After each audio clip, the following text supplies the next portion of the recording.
Anyways, we want to thank everybody for joining us tonight. Tonight, our special guest is Josh Beckett of Peachy Canyon. He and his brother Jake uh, are running the winery now, and his folks. Well, since the your folks have established the winery in early '80s, correct? Yeah, so yeah, the it was actually the first release was 88, but obviously we were before that making wine and under the Peachy label, getting, processing fruit, but we were Tobias before that.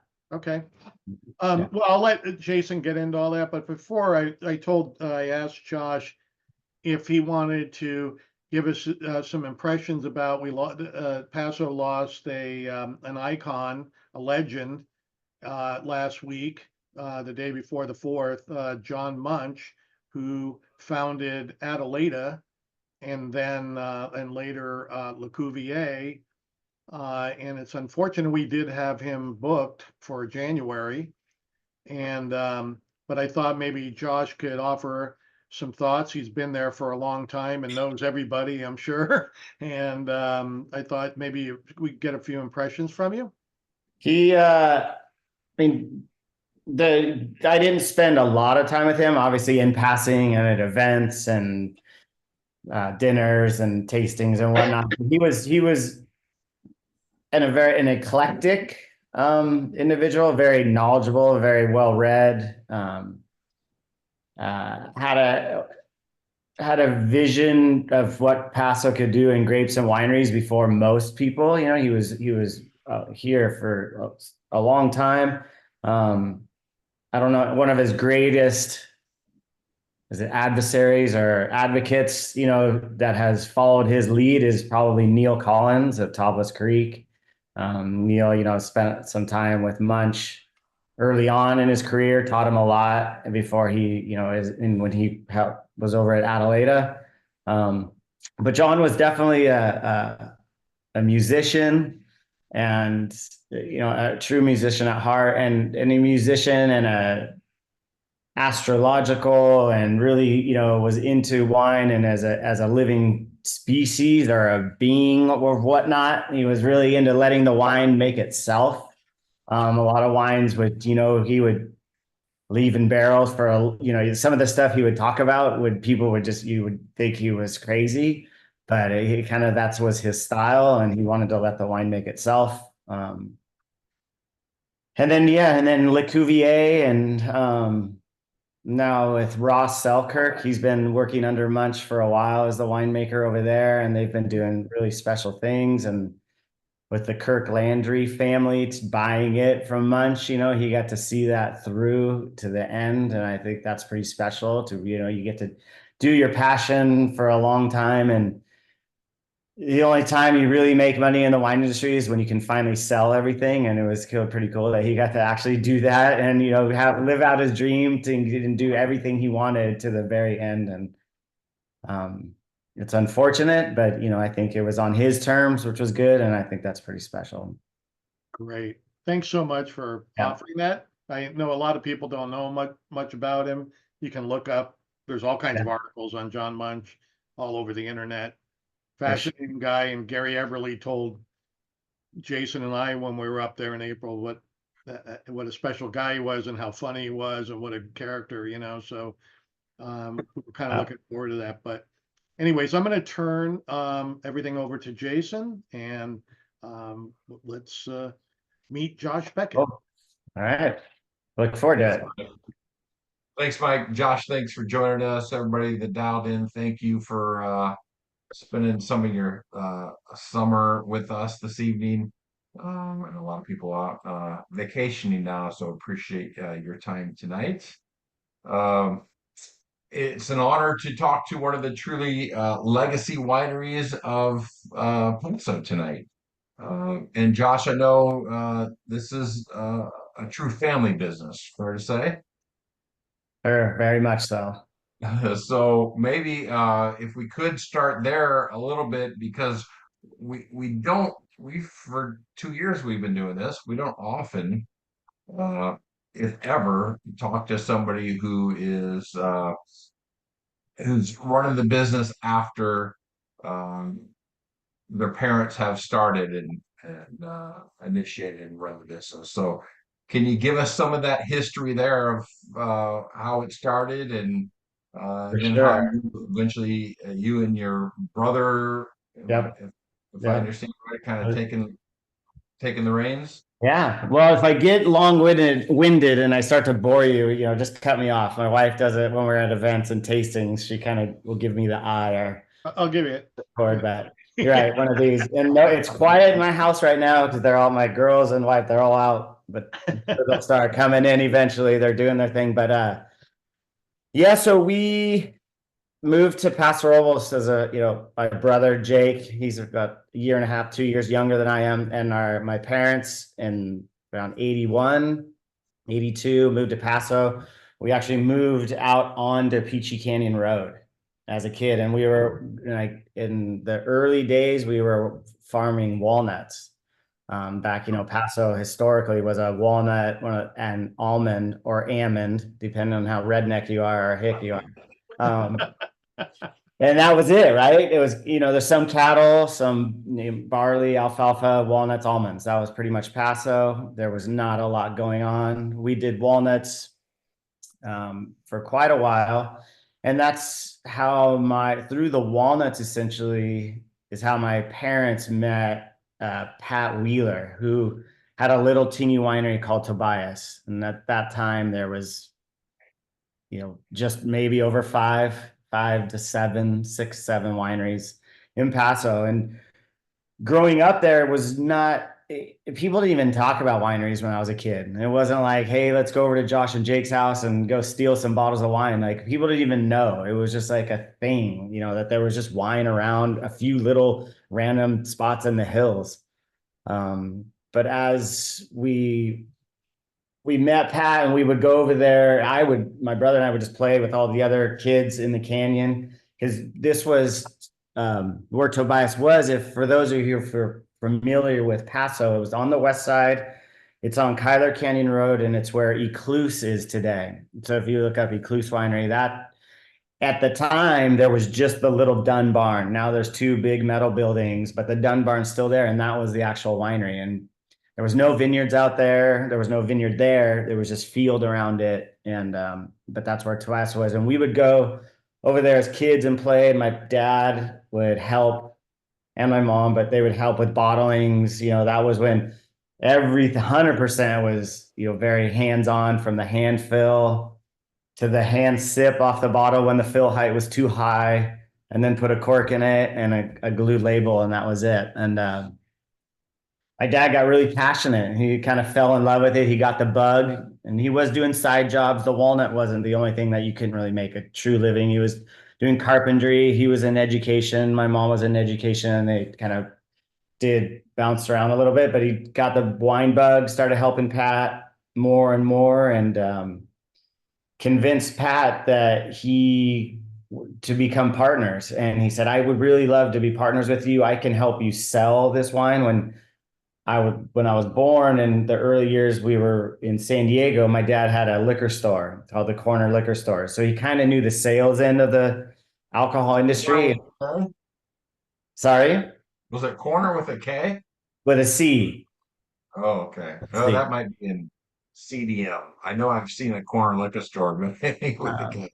But Anyway, digress. Is so that still there, by the way? what's that? Is it still there in San Diego? I don't know. I have no Okay. idea. I have no idea. But they became partners. He convinced Pat to partner up. He said, if you teach me how to make the wine, I'll teach you how to sell the wine. And essentially they partnered up and it was truly what we deem like guerrilla winemaking. It was pretty rough stuff for the most part. Every once in a while, a random bottle will pop up here and there selling.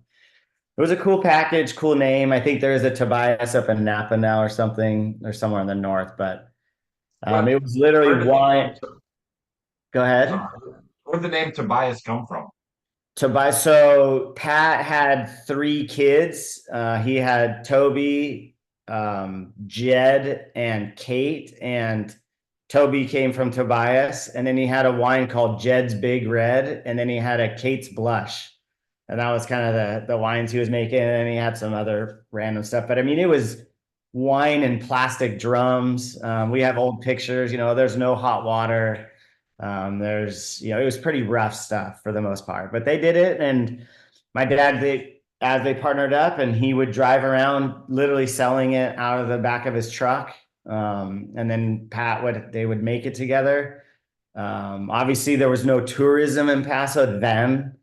I went to homecoming, in high school at the drive up A&W, the car hop, Lolo's restaurant was where it was at. But before that, in the Tobias days, all the tourism was 100% on the coast. Nobody was coming to Paso.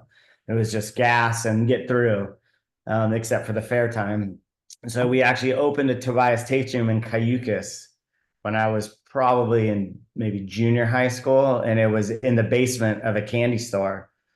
And we did that for a few years, and then we kept it going, and my dad was all in, and eventually Pat kind of burned out and didn't think Paso was ever going to turn into a wine region. We could never compete with the North. It was never going to work out. Obviously, there's only a few wineries aren't popping up. What are we doing type thing? And packed up his family and moved to Oregon. And at that time, that was in like 89. No, that was in the late 80s, mid to late 80s. We built a barn in our backyard and started Peachy Canyon Winery. Probably in like 86, I would think, maybe.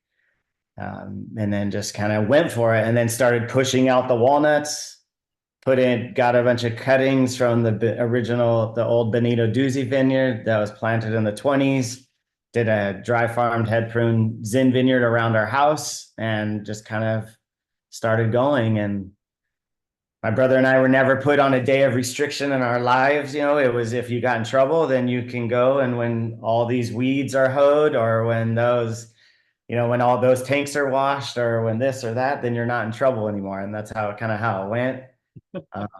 And that was. Is it fair to assume that you and your brother kind of went straight into wine then? No, we both wanted to get away from Paso as fast as we could when we graduated high school. And So what did you do? What was your path? I went to San Diego. I bounced around junior college for a little bit. I went to Cuesta College, which is in San Luis Obispo here. And then I went to Santa Barbara City College, and then back to Cuesta, kind of not knowing really what I wanted to do. And then ended up in San Diego and got a degree in English because I could have weekends and summers off and do whatever I wanted. And that was kind of as far as I got. My brother went to Stanislaus State and got a degree in anthropology, and he was going to study artifacts and, in Central America and whatnot. And we kind of both just got degrees. That was kind of, my parents always were true advocates of education, and it didn't matter. They didn't care where or what you did, as long as you did something. Like, just don't, that. And we kind of took that to heart, and we got a degree in something. Did you get into education at any point? I did not. I was managing a surf shop after college. But yeah, in San Diego, I assume. Yeah, down in OB. And I was living the dream. I was super happy, but I had met at that time my girlfriend then, who is my wife now, and she was still going to college there. But I was at South Coast in OB, and in 98, I got a call from my parents. And that was when they were moving the tasting room from the original Peachy Canyon facility to where it is today, over on 46 West. They had acquired that property. There's 27 acres there. There's about 16 acres planted under vine. We can talk about that later. We've ripped it out and replanted it and whatnot, but they wanted to move the tasting room to, better access, more vision, more visibility. So they called me, who was doing the retail thing, and said, "Hey, retail, come back to Paso.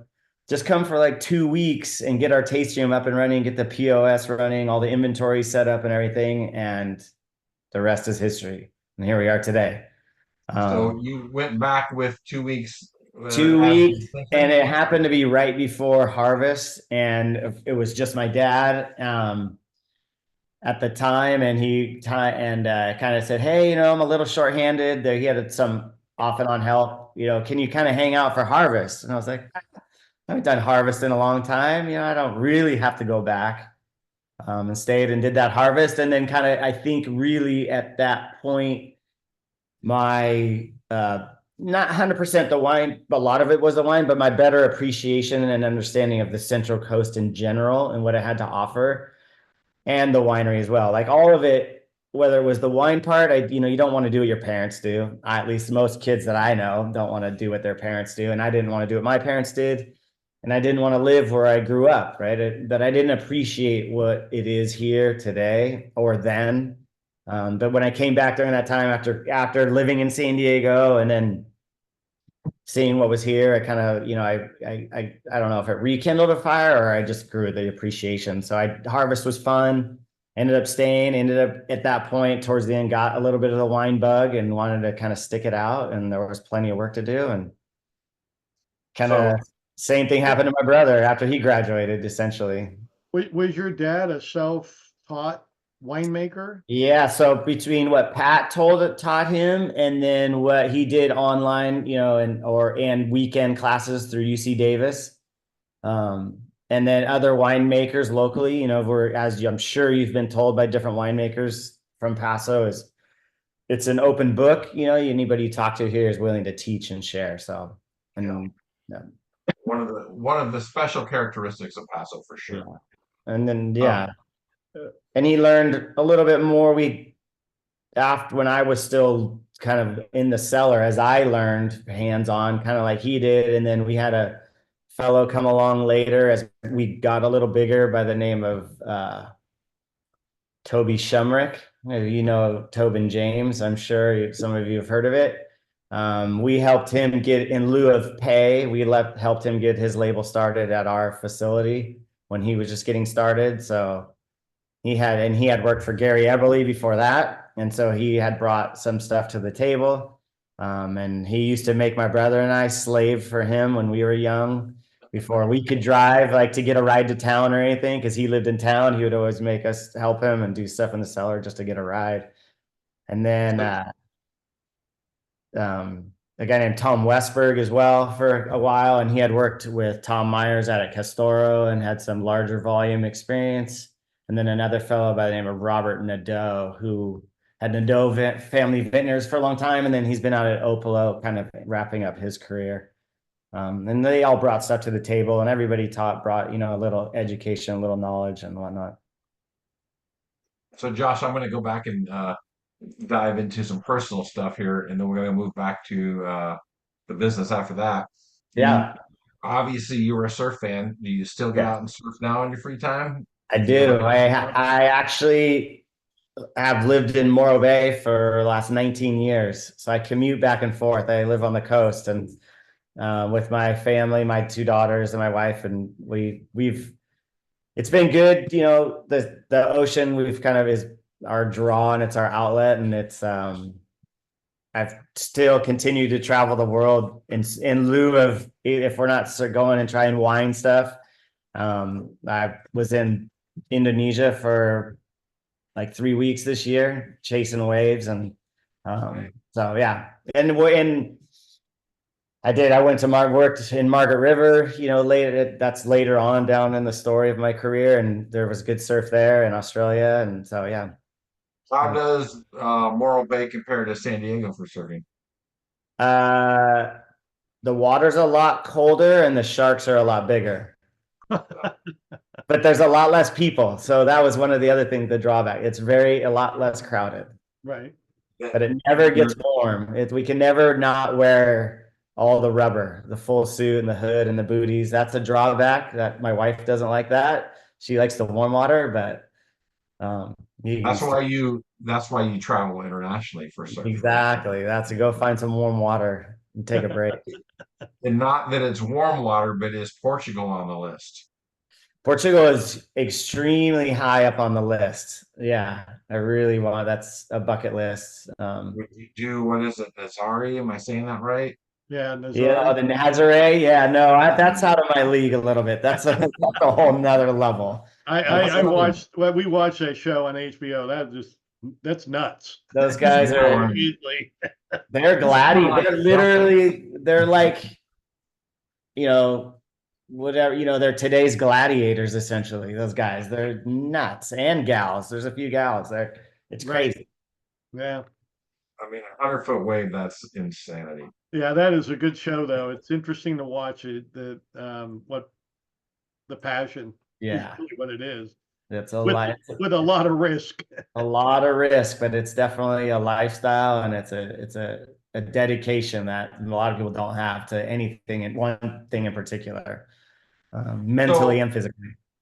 when you're enjoying an adult beverage that's not wine, what's your go-to? What's your preference? Um, I'm I'm a beer guy for the most part. I'm not a big time into cocktails and spirits, but I will have them. But it's not. Especially I think it's because of I enjoy the physical labor of the wine and vineyards, and a cold beer always is kind of my Yeah. go-to. We're fortunate here; we have some good local kind of craft beers. Obviously Firestone, but we've got Silva and Barrel House and California Beer Co. or something there. I mean, there's a few good things going on. So, Do you have a go-to? um, I don't have a go-to brand in particular, but I've been into like those hazy IPAs, even though they're a little hard on my gut. They're not the lean light beers, but they're tasty. Um, but yeah. Smooth for an IPA. What's that? They're smooth for an IPA. Exactly. They're a lot more approachable. Right. So, do you remember the first wine that made an impression on you? Was it one I of your family's do. wine or? I do. It was kind of random, and I'm still blown away by wines today all the time, right? And nothing in particular or a particular region or anything, just there's so much cool stuff going on. But it's called the Alchemist now, or Alchemist now. There's a restaurant, cocktail bar place in Paso. I've yet to go, and it's been there a while.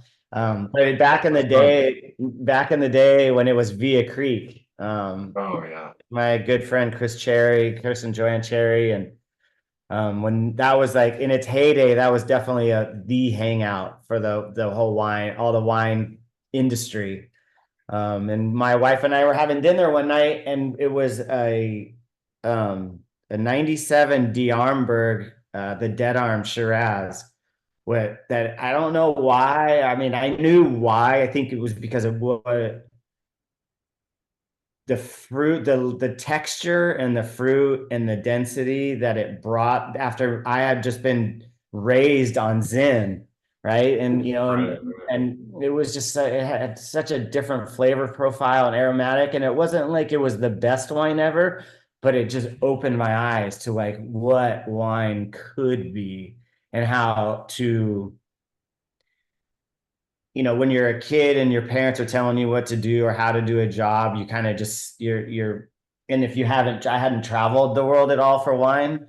And so I didn't have hadn't tried a lot of different wines. I tried a lot of Paso wines, and I had tried a lot of Zinfandel, but I hadn't really branched out and seen anything from overseas at that time, or a lot of things, and nothing had really stood out to me. But that was the one that I don't know, it would just open my eyes for a lot of reasons.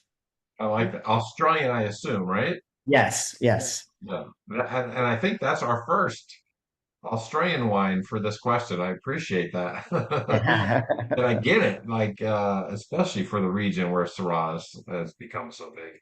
Exactly. And it still sticks in the back of my mind, and still why I've continued to plant. I planted Syrah, new vineyard, 4 or 5 years ago, and it just has a place, and it does very well where we are too. So. Yeah, for sure. So you make the move officially into the wine business. You Mhm. come back for 2 weeks that turned permanent. Yes. Yes. So your entire wine experience was a family business then, right? You hadn't done anything else? It was hands-on. I did go work about 6 or 8 months at Cape Mentelle in Margaret River. did a vintage and some time over there. That was a fun experience, and that was early 2000s. But for the most part, it has been, hands-on with Peachy. I've done the same, kind of took the same route as my dad, the extension courses. And then spending a lot of time, I'm again very fortunate to be able to hang out with other winemakers in Paso and in California in general, being very involved with Zap. That's brought a lot of different, from the guys like Joel Peterson and Kent Rosenblum and, Pete Sagazio and Paul Draper, those OG Zin people, to the new, now I'm turning in, I'm not I don't consider myself an old guy, but there's a lot more younger people in Paso now doing cool hipster stuff and natural stuff and this and that. And so, yeah, just being very open-minded has kind of been my career. And, and not ever, and I still to this day have not figured it out and or don't think we've made the best wine possible by any means. And I think that's that's what keeps me excited about it and keeps the drive going. Because every year, as we experiment with new vineyards and new fruit and new varietals, new vessels and new stuff like that, it keeps the drive and keeps the learning curve. So back to the original question, that's how the learning keeps going. Yeah. Well, I want to come back to where you are today from where they started. Yeah. So we'll get back there because I think there's a really cool story there to share. And by the way, the Via Creek thing comes up a lot. Yeah. Oh, I'm sure that was the boiling point of It was the hub, right? It was the hub of like when it was, myself and Eric Jensen and Matt Trevison and Justin Smith and Chris Cherry and Scott Hawley and Joe Barton. And there's a slew of at that time, that incubator that was like, it was churning. And when Stefan moved to town and Mark Goldberg, and it was kind of just this, I don't know, like a tornado of all of a sudden, like the energy was really going. Obviously, it had been going for a while with the pioneers, with my dad and Justin Baldwin and Gary Eberly and Kenny Volk and and Chuck Ortman and that whole crew. But this was like all of a sudden people were realizing like there was another level or another notch that the wine quality and the winemaking and the varietals that were being planted or that were coming online was just like, it was just starting to happen. And it was pretty exciting time. I like your term incubator for that place. Yeah. Yeah. That's so appropriate again for all the stories we hear. Yeah.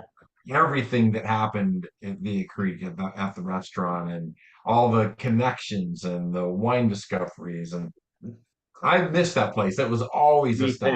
Me Right. too. Is there a place like that today where that stuff happens, or is it just I do. I believe if there's a couple go-to key places that the industry kind of eats, but I think the new incubator kind of going where a lot of people from out of the area and in the area kind of come and hub and it's a go-to stop is LPC. I think the Le Petit Canai. I think it's either there, Il Cortile, Hatch. There's kind of there's a few now. It's so many more people now. You can't have. There's not one with a big bar like Via Creek had though.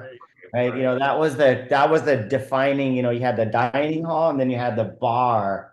So you could get a lot of people in there and still do dinner and stuff. And there's not really anything set up quite like that anymore. But I that remember was my back first in thought the, when you said LPC is so small. right. yes, By the way. it's so Back small. in the early 2000 or late 90s, it was just pretty much Via Creek and the saloon. Yeah, Pine Street. I don't remember much around the park. Huh, there wasn't. And Via Creek was probably the only place to go eat. Yeah, Maybe the hotel. yeah, you could go to the inn, Right. they've tried, turn that into a steakhouse quite a few times, but yeah, there was nothing that, in Bistro Laurent, Right. Laurent was doing his thing too. So, but other than that, yeah, Guillaume and Don were serving out of Paso Underground. Yeah, yeah. Yeah. Uh, so your first vintage then is 88. For Peachy's first labeled under the yeah, the Peachy Winery bond itself was 88. But Um, Tobias was when? Tobias was, I don't know if it was late 70s or, or 78 or 81 when it started. And then it had a shorter, obviously a much shorter run. Right. And then up till that point, they were making wine. And my dad essentially bought all the equipment, barrels, wine, everything, took it over, built the barn, and then just changed the name and started Peachy. So you rattled off a few of those kind of legacy legendary names. But at the time that Tobias is starting and then later transitioning, of course, how many other wineries are there? 4 or 5? When we started Peachy, I always get confused. There was either 8 or 10 when that actual label started. But before that, there was Bazzeni, Rada, York. I think Estrella, and then it turned to Eberly. Meridian, I think, was one of them. Creston Manor, which was another one. And then at that same time, I think Wild Horse was maybe then or shortly thereafter as well. Arciero, which I don't even know what it is anymore. It's like Broken Earth or something. And then Justin came along. I'm looking for the guys, the faces of the actual people in my head. Could you have imagined back then getting to 400 wineries? Nah. You know what strikes me, of all the names you came up with, I think some of our first experiences with the wine was not in the tasting, going to Paso to taste it, but in the retail side of it. Yeah. Because you didn't name one wine you couldn't buy in Orange County or any other county in California. And that's interesting because it's gone so much different now, where Yeah. distribution is a big part of the scene there. Yeah, distribution. That's a whole nother conversation. That's not really fun, but Necessary Well, we evil. want to Yeah. hear about it. We want to hear about it anyway. Oh, for sure. Yeah. I'm an open book. I'm too open. Go ahead, Jason. I'm sorry. No, all good. So going back to the early days, and Zen being king at the time, of course, um, was that all that was planted? Did you have other varietals, and how did you select what you were going to plant? So I'll just referencing Peachy, and we only planted Zen. And then so my dad had really had he, obviously in Paso then there was Cab and there was Chardonnay, a lot of Chardonnay, too much, Cab, Merlot, and a lot of Zen, not a lot relatively speaking, but Zen did very well. There was the old, Martinelli, the Ducey, the Pezzenti, the Uberoth. Those are kind of some of the older dry farm, head prune vineyards then.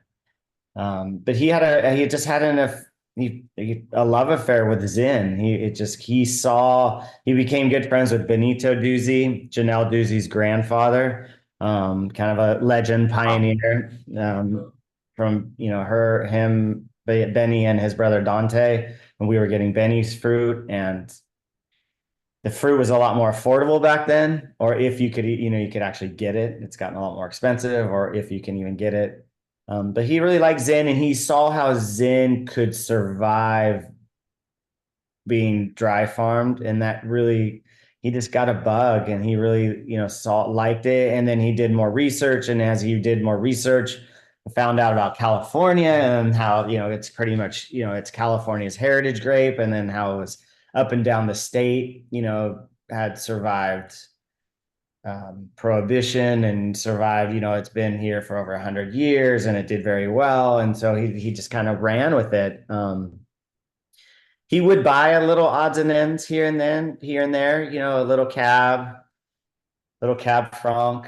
There wasn't the Rhones available besides, you know, what Gary Eberly was doing. That was about it.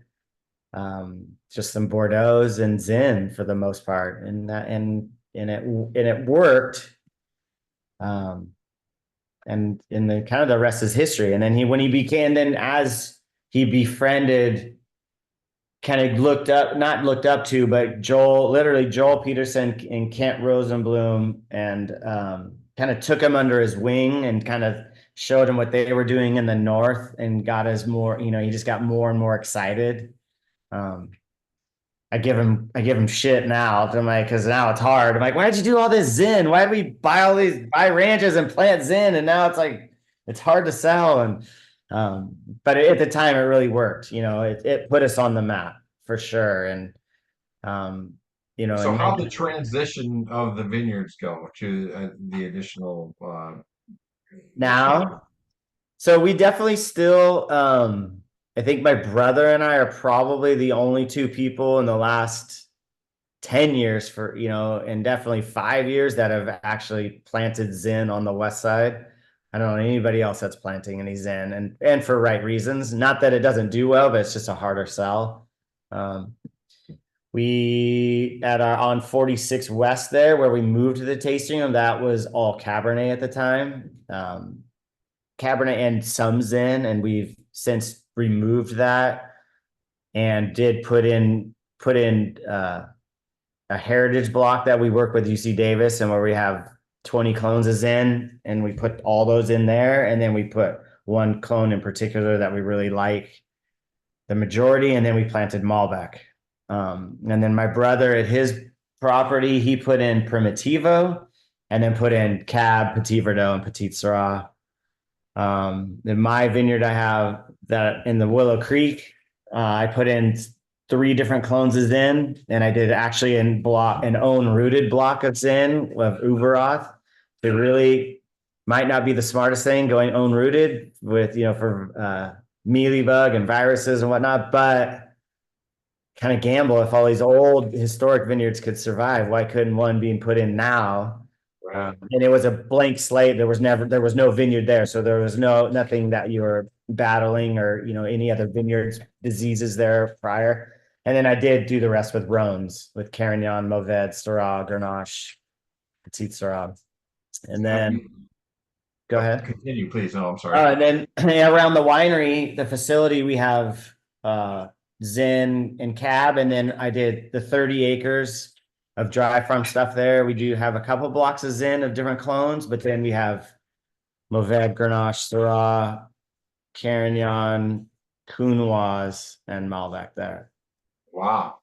Yeah. So between the estate, so to speak, and then you and your brother, you've got pretty much everything covered. Yeah, we're almost, technically we could be 100% estate. We don't need to really buy a grape anymore. I used to buy over 1,000 tons in Peachy's heyday from all over the AVA, as far east as you can go to the Paso Highlands. So as far west, even deeper than Tablas Creek, almost to Big Sur. There's a childhood friend has some dry farm Cab and Zin out there that we got, and I still get the Cab from him, but we really only buy the Cab from Ray Dodd, which is deeper than Tablas, if you know the west side, way out there. And then I buy a little Zin from David Bailey, because we still do the Bailey Zin. And then some whites. We don't have any whites, but I'm probably going to graft over some whites soon, but we buy some real own white varietals. So how many different varietals on all of your properties? Oh man, I think like 18 or 20. Wow. And then different clones. So maybe close, it'll be close, high teens. And have you done a single varietal Primitivo? We have it coming out. It is coming out. The snow, the new. So we used to do a snow vineyard for a lot of years, and that's my brother's ranch. But it was old head prune Zin that was really virused, and he was paying to farm it. He could not get a decent yield off of it, and the quality was okay. So he removed that vineyard almost 10 years ago, and then he has and then let it go fallow a couple of years, and it's been back under vine and has been producing a couple of years. And now in 2022, we brought the snow back, and it's 100% Primitivo. Wow. And I just did the tasting notes on it 2 days ago. Just tried it. We bottled it in March, and it was pretty exciting. Yeah. Totally different from the other Zins. It's amazing. You can see why.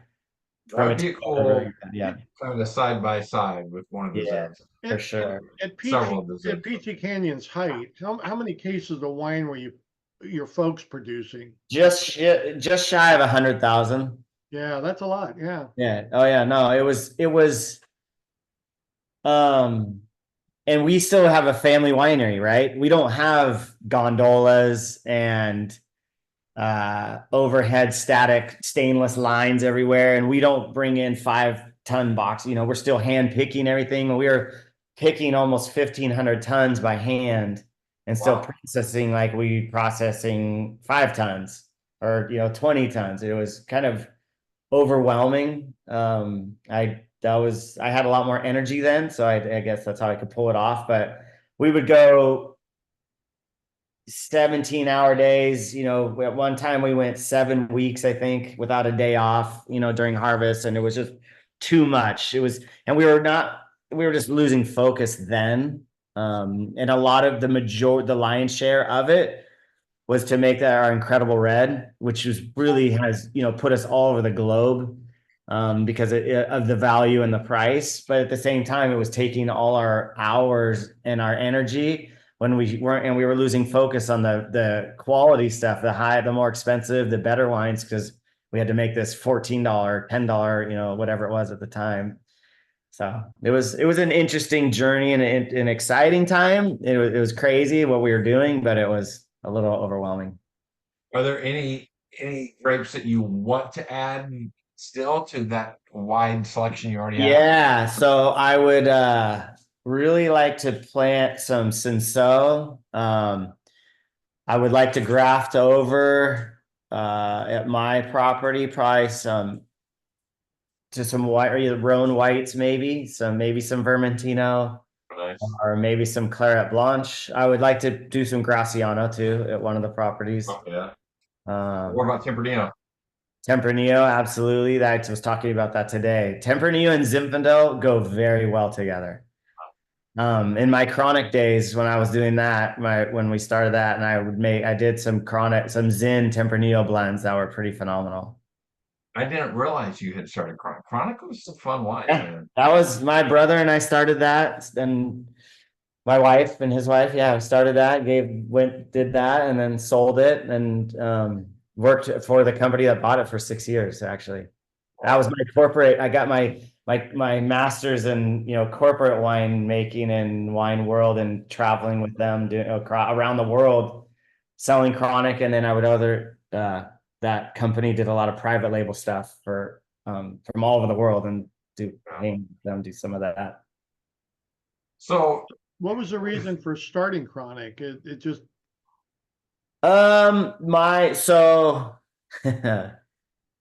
we, at that time, my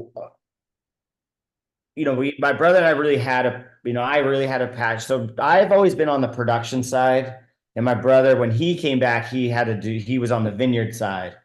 And then at one time, family businesses are very challenging, and family businesses, working with your father and your mother and your siblings, can be hard. And at one point he had a falling out with my dad, and they told each other to pound sand. So he quit for a hot minute.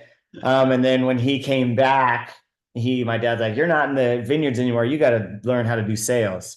So he got thrown into the sales side of Peachy, and he was traveling 3 weeks a month. And he saw that side of the industry, and we kind of were talking, and he was seeing, and we both, and me and myself helping with events, we both saw this missing part of the wine industry. Like, everybody was trying to they were pigeonholing themselves. They were all trying to sell to the same demographic of people. They were trying to have the same horse on the label, or the creek running through the field, or the castle on the hill. And if you went into the grocery store, everything looked the same. And everybody was trying, there was a small group of people that everybody was catering towards, trying to sell their wine. And there was this huge other group of people that drank, but they were either intimidated by wine, or they didn't understand wine, or they had never been approached by wine, or they were scared to go to a tasting room. And my brother and I one day were just like, we got to figure something out. We're kind of leaving a ton on the table. And we didn't relate to those labels, and what they were doing. We were doing the wine part, and my brother and I both surf. He doesn't surf anymore. I still do. We were both ride dirt bikes. He still does. I don't. We both skateboard. We both do, all these things where there was marketing going on that nobody in wine was even thinking about. And then so at first, and then the other part of it was there was an influx of people starting to come to Paso, and we were very cynical, and we were kind of bitter because they just had enough money and they could just start a winery because they had more money, and they could just do whatever they wanted and start a label and make it happen. And we're like, that's, All those damn tech people that came to town. fuck those tech and oil people, and like, this is bullshit. And so I mean, these stupid labels that they're coming up with. So at first, artwork. Who needs artwork? Right. We were like, let's just call it, like, we literally said, we'll just name it Stupid Name Winery, and just draw like a horse and literally slap it on a label and just send it out there. And we were like, okay, well, that's not going to go over so well. We got to, and we knew also that we didn't want to just be the Beckett brothers, right? Or J and J, Josh and I'm Josh and you're Jake, and we're the Beckett brothers, and here's our winery. Like, that had been done. And, there was and we said, we don't want to go that route either. And Beckett Brothers kind of has a ring to it, though. It does. But I think we were, I don't know, we're too young, and we were, a little bitter. And,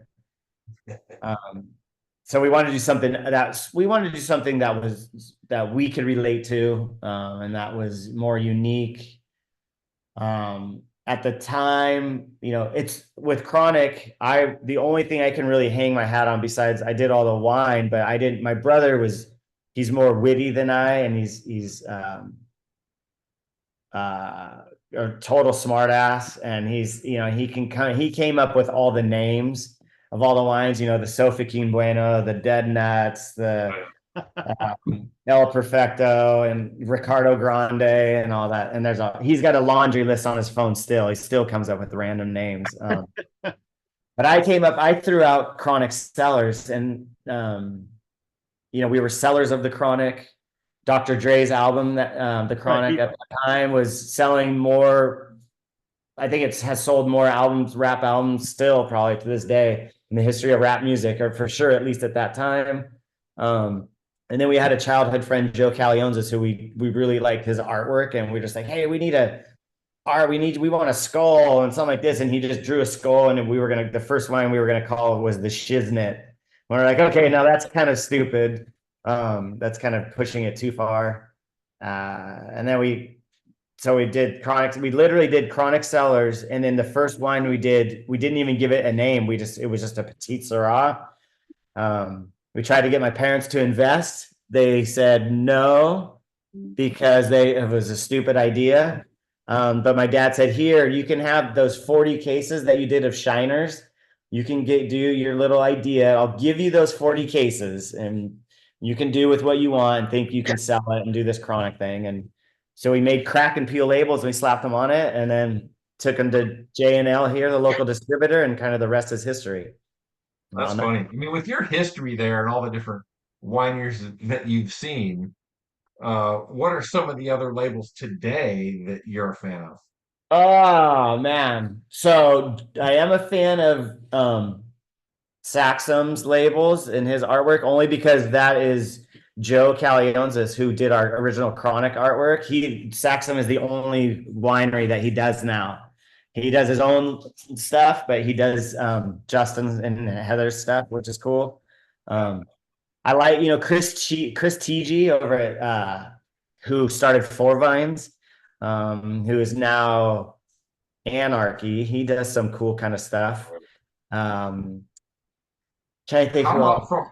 Oh, go ahead. Go ahead. Uh, Hubba does some cool, different light, whimsical type things. There's so many running, uh, there are so many cool things. There's like I go back and forth though. Like I like one day I'll really like um Lopi. It's a brand new thing Yeah. that's happening, super small, high end. It's very clean and tight.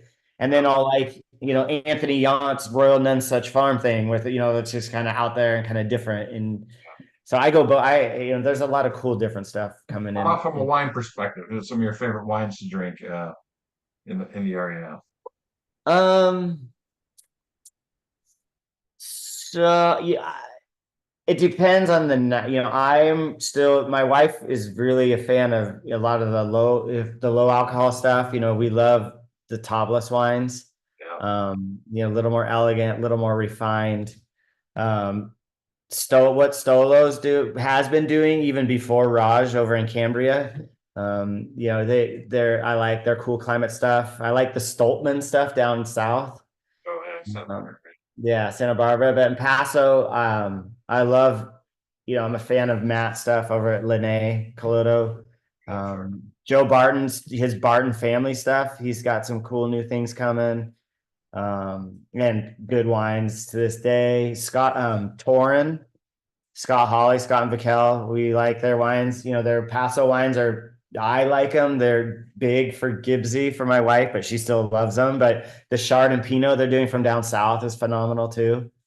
Um, there's so much good wine. You could just run down the list of, Yeah, no doubt, no doubt. And I know we're getting tight on time, so I want to have you talk a little bit about the transition in your company and some of the small production and this focus on some of the high quality stuff that yeah. that It's, we're very fortunate to be, to get in when we got in, that's been huge and has helped Peachy over the years. And now to having our own vineyards, that doesn't happen all the time. To be able to have access to the growing and the varietals and in our own fields and our own fruit gives us the ability to craft these small high-end boutique wines because we can we have an open slate, kind of a clean slate, right? We don't have to do the Incredible Red, the 50,000 cases of Incredible Red anymore. And we do 4,000 now. And Incredible Red, our program is so special where we have our estates and we're making 200 to 400 cases at a time of our GSM and our odd one, our Zin Roan blend or the Especial or the Nancy's, in crafting those from our unique blocks. And now we're playing with the concrete tanks and we're the oak, turning all our large format barrels into mini fermenters, and we've got some amphoras with the clay pots. And downsizing has got the spark of the whole team and the excitement going again. Like we're not just cranking out volume. And we're doing a lot of trials, and we're able to experiment because we have the space. That's little things that people don't think about. Because we went ramped up and now we've come down, we have so much space to do so many experimenting alone during harvest. Or our barrel program now is literally, we don't have to stack 10 high anymore. We're 2 high. We can leave everything laid out and we can literally visit individual barrels because the lots have gotten smaller and we have the space to spread out. So very deliberate shift from quantity to quality. Very, very, very deliberate. So that would happen kind of 5 years ago when my brother and I came back. I wish I could say we knew interest rates were going to go up. We knew COVID was going to happen. We knew all these things, but we didn't. but we saw, and you know, we saw the writing on the wall where the wine industry, right? We're our own worst enemies. We keep starting new labels and opening new wineries and planting more vineyards. And so we saw that competition happening. We saw the consolidation of distribution, and those houses not really wanting to build brands anymore. They Right. just want to collect checks. You know, they want you to do the work, and then they're the pass through, and then they, you know, collect. It's not the So same anymore on the road. The road used to be basically the thing you fun. got with the Gallo thing, you know, Yeah, it's no, the same. yeah, so it got crazy. So Jake and I, we moved a lot of bulk early on. We skipped a vintage on a lot of things. You know, people always, you can't do that. You know, and nobody missed a beat. Nobody knew. We were just long, and we didn't do it on all the wines, not the high end wines, but like on Incredible Red, West Side, some of those things where we had grown so much, but the market share wasn't there anymore. So we just skipped. And we just said, we want to focus like this. It's way more fun. Those are the wines we want to drink. Those are the wines we're proud to share. And that's what our friend, my colleagues and my friends are doing. They're all making, you know, 2 to 5,000 cases of these ultra premium wines. Like, why are we beating our head against the wall to make 100,000 cases? You're not making any more money because your margins are so small, you know, and that's a whole nother world conversation, you know, to try to make those little amounts. I do Well, so like the how, cab, and I see that there's only 275 cases you make, Yeah. Yeah. You get to and I pick the liked it. best of I the liked best it. barrels.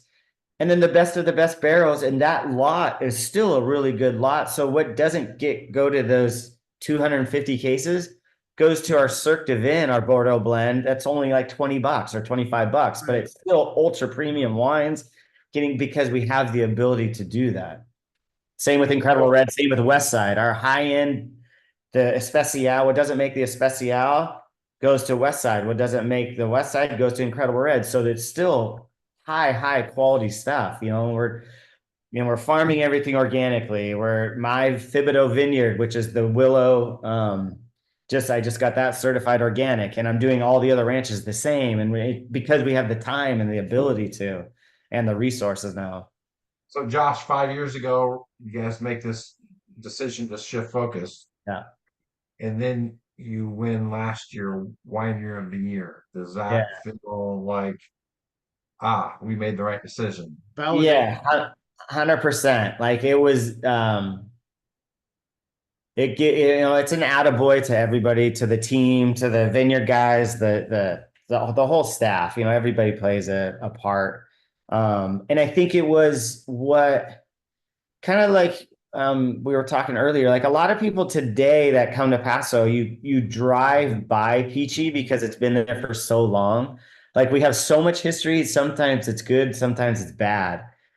Because you know, people are like, oh yeah, they want to try something new, or Peachy's, they've had it, might have been 15 years ago, but they've already had it. But to get an award like that, you know, it puts you back on the map. It gets you conversation starting, and then people realize like, oh, we should go back and try those. And being family and being having that history, we're able still to keep the wines affordable too, and keep the wines. You know, we're not. You know, people come through and we're probably one, you know, we still have to charge, but we're only 20 or $25. We're not $60 or $80. And our wines, you know, are $45. They're not $85, you know, and that's, you know, something we're fortunate that we can still do. Um, and then to have the quality show the quality to value ratio is phenomenal, you know, and it's something that we're very proud of for sure. I'm just showing a little bit of video while you're talking about the winery. So Yeah, so that's the tasting room there on 46. That's where my brother and I got married, in that gazebo at different times. Kept the bills down, had a free place to do it. So, that is actually the first winery you come up on driving down the West 46, right? Pretty much. Yeah, pretty much. Doce Robles is on the other side if you're going west. And then Summerwood, Janelle Ducey, us, Zenata, we're kind of the first like things you run into. Yeah. And that, so yeah. when you found out you won Winery of the Year, what was that like? It was kind of like, it's about fucking time.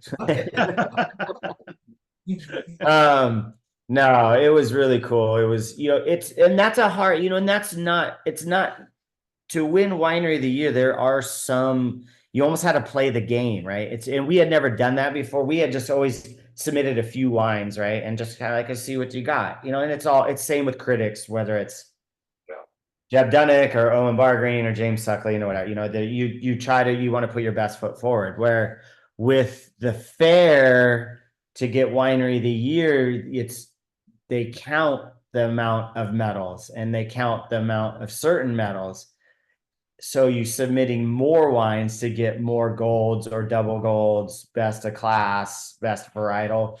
But at the same time, if one of your wines doesn't medal, you're automatically out for Winery of the Year. So putting in more wines is a higher risk.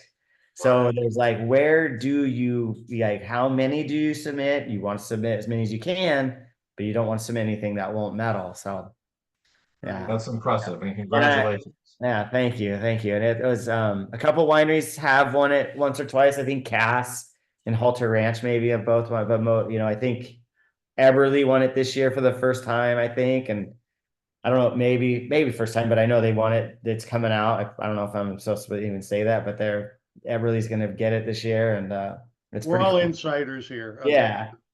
So pretty exciting.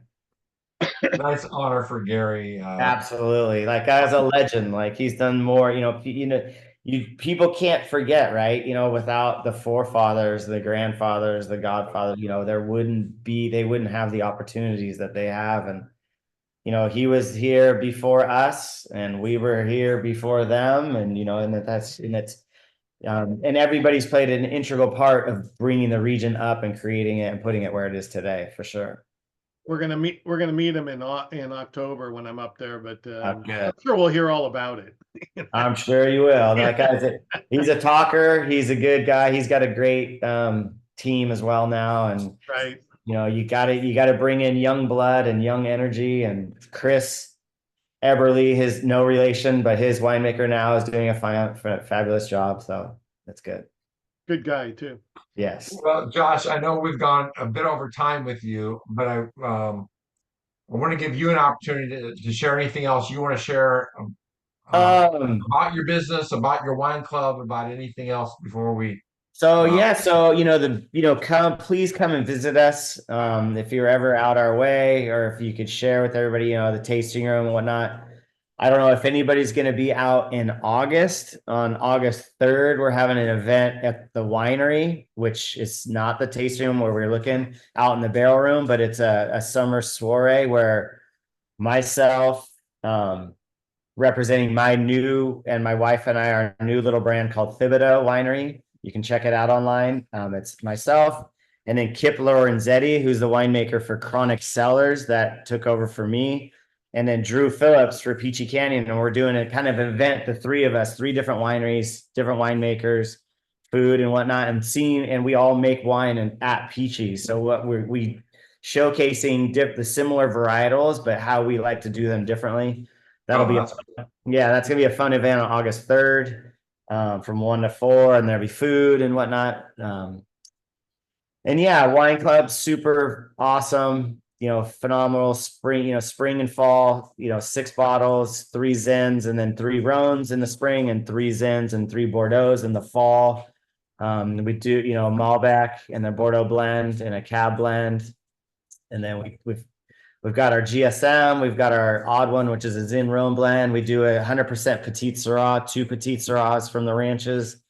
Yeah, we would love to see you all. We're all, family, one of the, like you were talking, we're one of the second generation family wineries still going in Paso.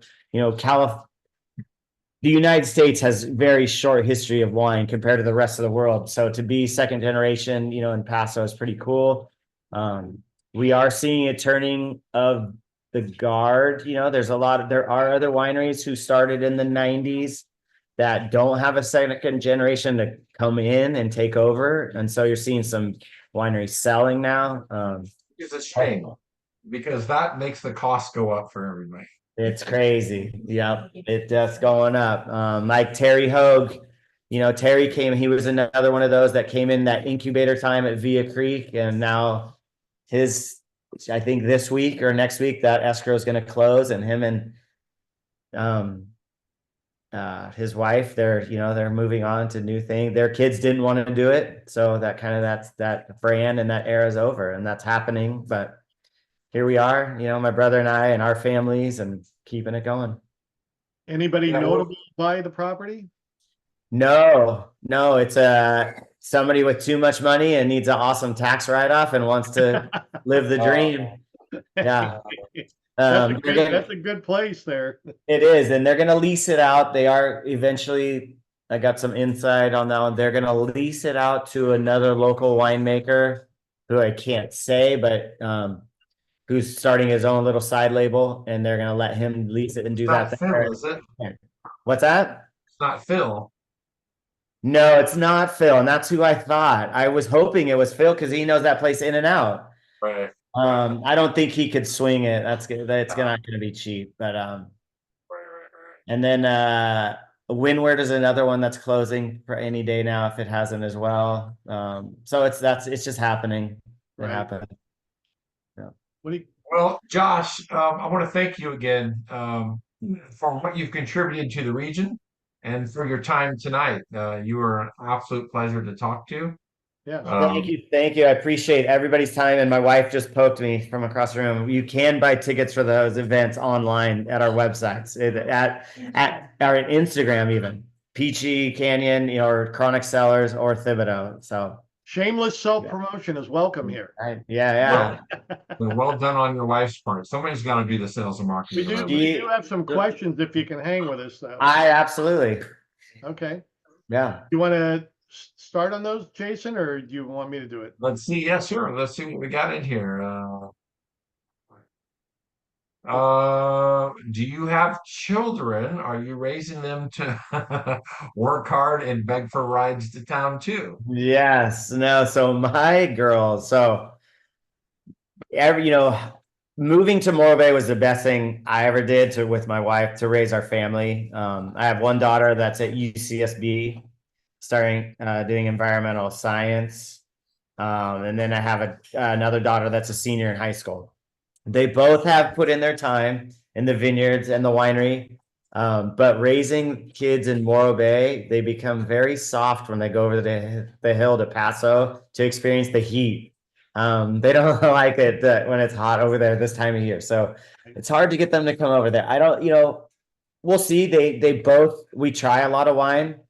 They've traveled. They've both been to Chateauneuf-du-Pape. They've toured Beaucastel. They've tried the wines from barrels and tank over there. They've hiked Hermitage. They know wine, and they have an idea.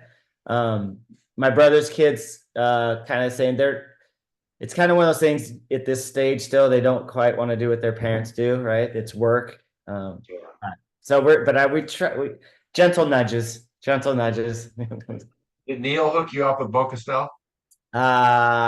Jason did. Jason, okay. Yeah. Jason took care of us, and they were because they're redoing that whole place. They were literally under construction. They weren't even open, and they brought us in and toured us around. It was pretty special. For sure. Very nice. Patrick and Laura asked, how many acres do you have now? And then their follow-up question is, do you consider yourself a farmer or a winemaker?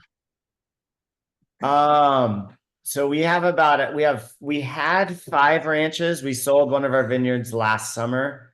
So we have 4 vineyards now. We have about 96 acres planted under vine at each of those vineyards. We have 2 vineyards in the Adelaida district, 1 vineyard in the Willow Creek, and 1 vineyard in the Templeton Gap. So we're very fortunate as a winery. I don't know any other wineries that have vineyards in all 3 of those. I know wineries that have Willow Creek and York Mountain.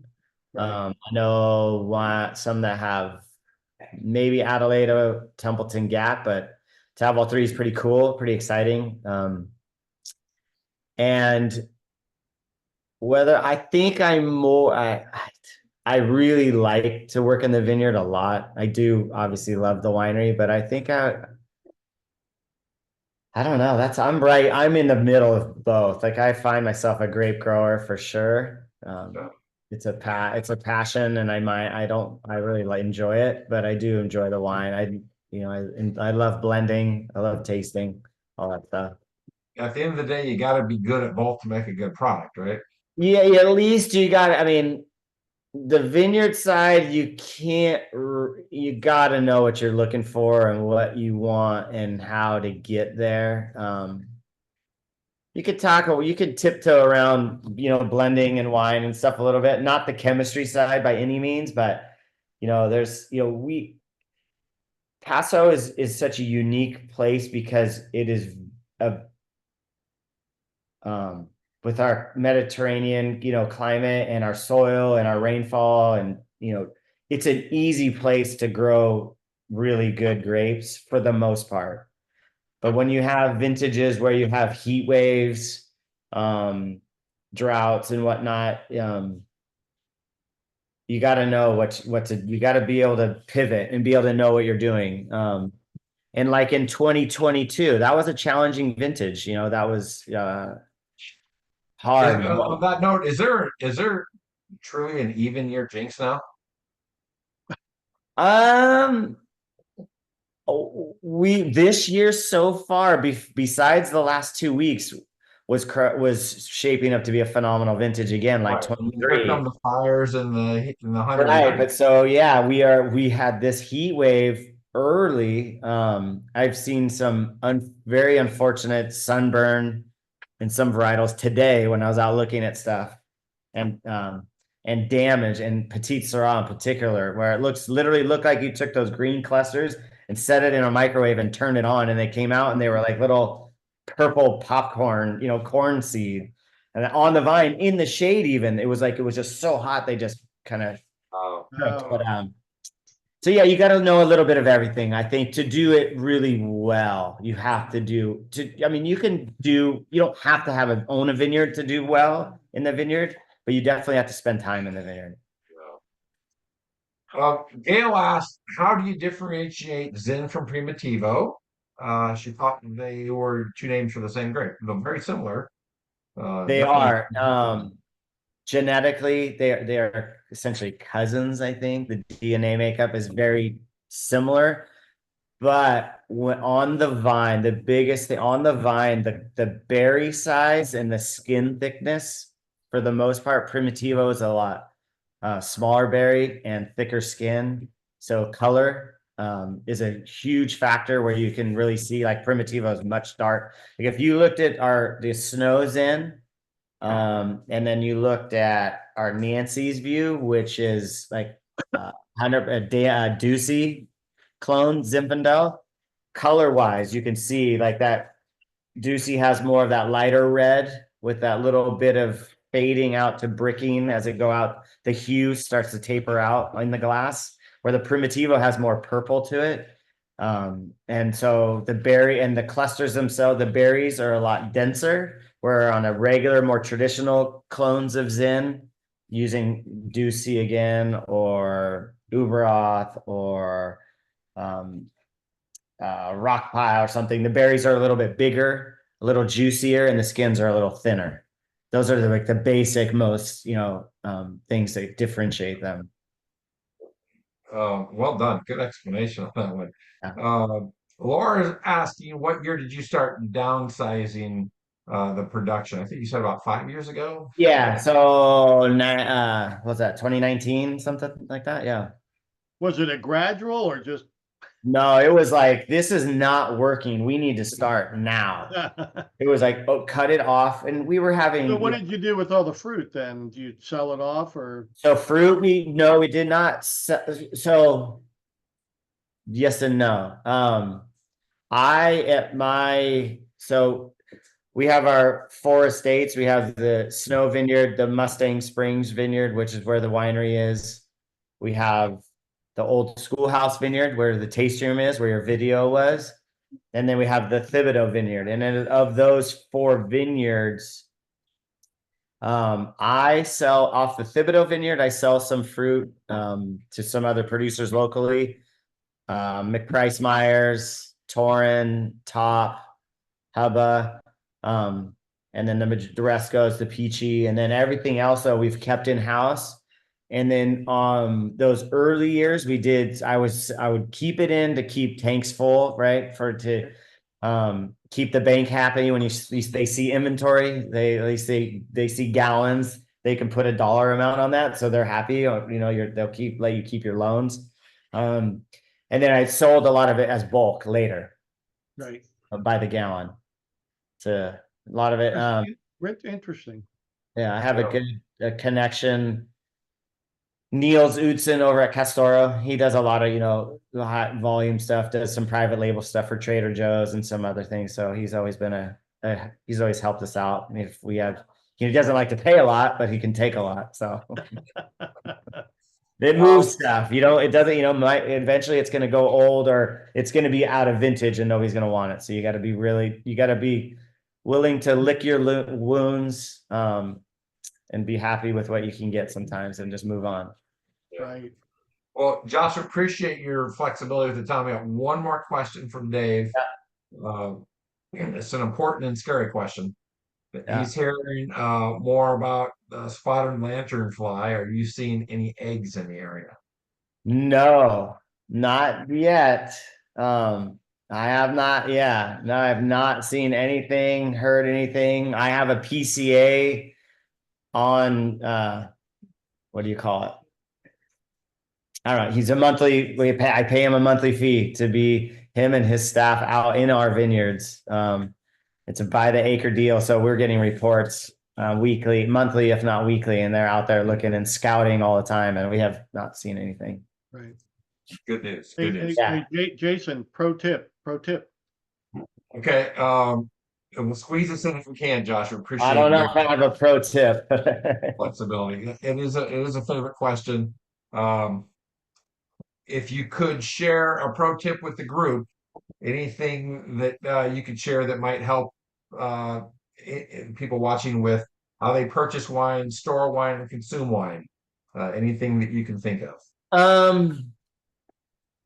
How you purchase wine, this is a very important one in my household. When you buy a bottle of wine, never buy just one, because you never know, right? If you're really going to like it, you're going to want another one, or if you want to share it, or if it's going to evolve and change. Yes. Right. 3 is the number. Yeah, I mean, I 2, 3 is the best. I agree. 2 sometimes, but that's always been because I like to shop online too, even in some of those like Wine Access, you get those good value wines from overseas a lot. Stuff will come, be like 25, $30, Gigondas, some, awesome wine. It's like, you can't just get one, right? Because if you really like it, you're going to want a backup, and they usually have such small quantities. Right. So you got to get 2 or 3. But yeah, and don't, I'm a huge advocate of, don't, of all price point wines, whether it's $15 or $65, we can't drink $65 bottles of wine every day, but you can I don't shy away from getting one every once in a while, but at the same time, don't shy away from $10, $15 bottle of wine, $20. There's so much $20 bottle of wine out there right now. It's mind boggling, of quality. That, it's just being willing and to take risks and try things, and, Right. be careful with a lot of the natural wines out there right now. There's some funky, weird, natty wines, hipster wines. But I would what some people deem as really good. Sometimes I'm like, yeah, actually that's really flawed, but okay, I guess if that's what's cool now. Hey, I'm an old fart. I still like the castle and the right. No, too. No, because now I look at the wine and I go, I got to take a picture and show the group what I'm drinking. Oh, I got to take a picture of the front and the back, because there's no description on the front. It's all here, and there's art in the front. And I love the artwork on the bottles too. One more pro tip. When people say they farm organically, but they're not certified organic or certified regenerative or certified whatchamacallit, Biodynamic. biodynamic. Yeah. I have I question their farming practices or how organic they really are or biodynamic they really are or regenerative. Like, it's easy to say you're organic. It's easy to say you farm organically, but unless you're actually certified, like, put your money where your mouth is, because it's easy to take shortcuts when you have a problem if you're not certified, and just go back to being organic the next day. Right. I'm going to fix this problem right now with this non-organic material, but once you're certified, you can't do that. Because you have to start over. Right. And so, and I even hold that against even the critics these days. They'll interview people and they'll give scores to wines and say it's farmed organically. And it's like, but was it farmed organically for that season? Has it been farmed organically for that 2 years, 5 years, 3 years? Is it really, what is it? And I only get on that high horse because we are now certified organic at one of our vineyards, and it took me a long time, and I'm terrible at paperwork, and that's the hardest part, and it's a lot of paperwork. Right. So I want anybody else to have to go through the pain. And we do, and our other vineyards are not certified, but I farm them the same. But and I will do those ones, but I could only do one at a time. Yeah. Good pro tips. And your friends at Topless, the first certified regenerative in the world. Yes. Yeah, no, they're leading the charge.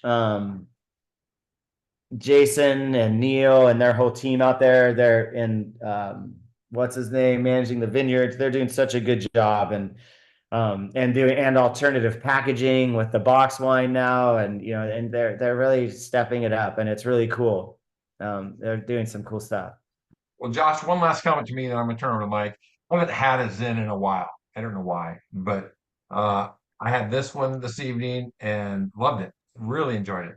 Excellent I wine. did too, because I kind of lost my palate for Zin. I call him Jason. I don't even know what I don't Well, it really got bastardized and ruined in the late 90s, early 2000s, where everything was so sweet and so high octane, so boozy.